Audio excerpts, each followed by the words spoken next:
Class 6 विषय हिंदी पाठ 16 चिट्ठी के अक्षर।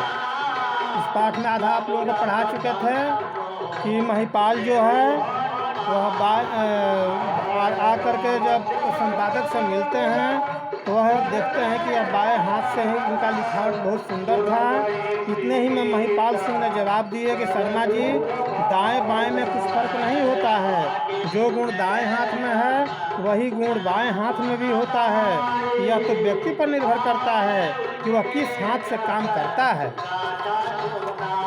हाथ मुँह धोने के बाद जब भी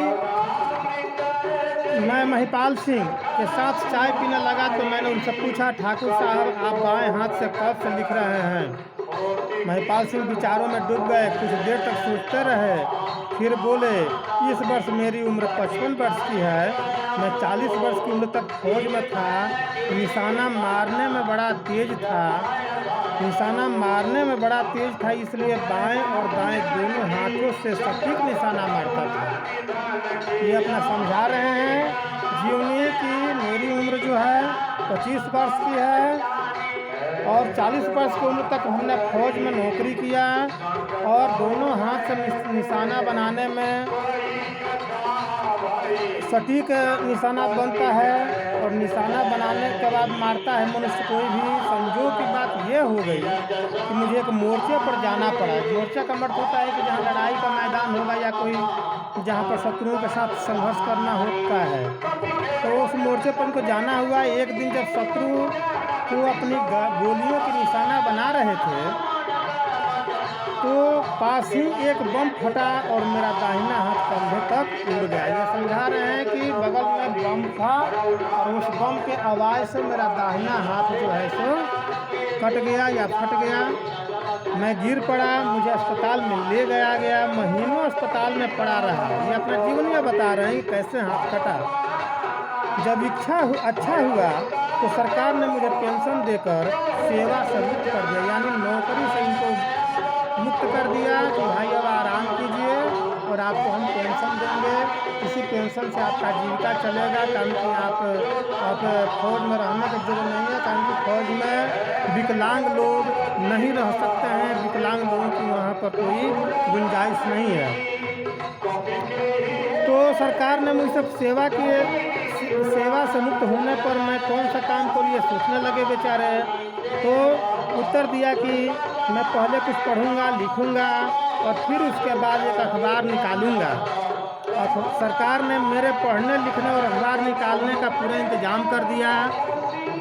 मैं एक घर आकर बाएं हाथ से लिखने का अभ्यास करने लगा।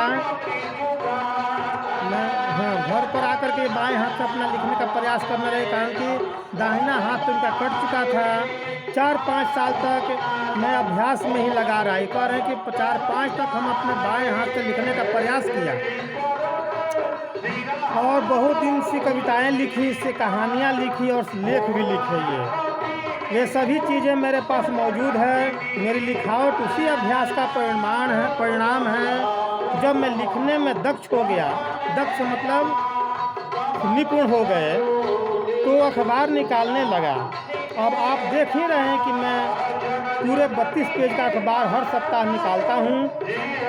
महिपाल सिंह अपनी बात खत्म करने के बाद उठे। उन्हें 4-5 साल तक अभ्यास के रूप में लिखी हुई अपनी रचनाएं अलमारी से निकाल कर मेरे सामने रख दी। महिपाल जो हैं वो अपना अलमारी से जितने काम किए हैं उस सबको निकाल करके दे दिए और उनकी रचनाओं को देखने लगे कौन?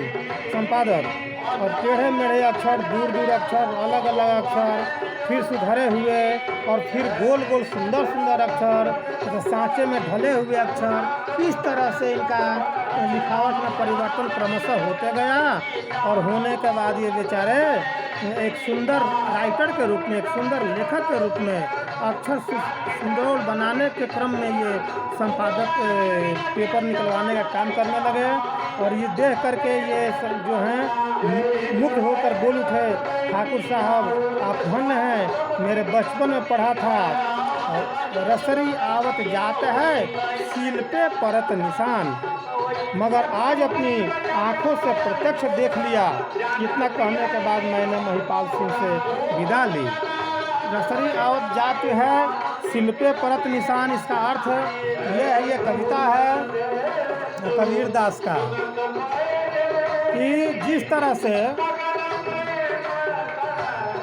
सील माने पत्थर, सील पत्थर पर अगर बार बार उस पर घर्षण होने से उस पर निशान बन जाता है, उसी तरह से मनुष्य किसी भी काम को करने बार बार करेगा तो निश्चित है कि उसमें पारदर्शिता आएगी, चमक आएगा और वो अच्छा बनता रहेगा।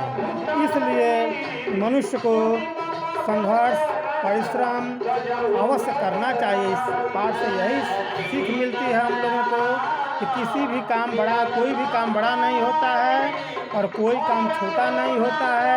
मनुष्य को प्रयत्न करने पर भारी काम भी हल्का हो जाता है और मनुष्य उसमें निपुण हो जाता है।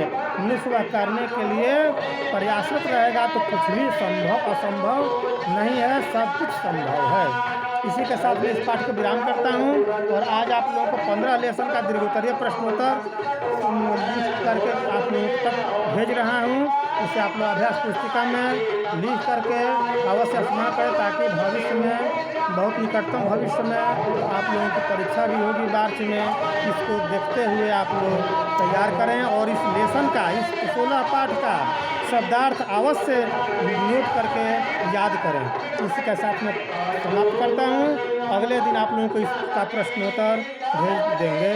धन्यवाद।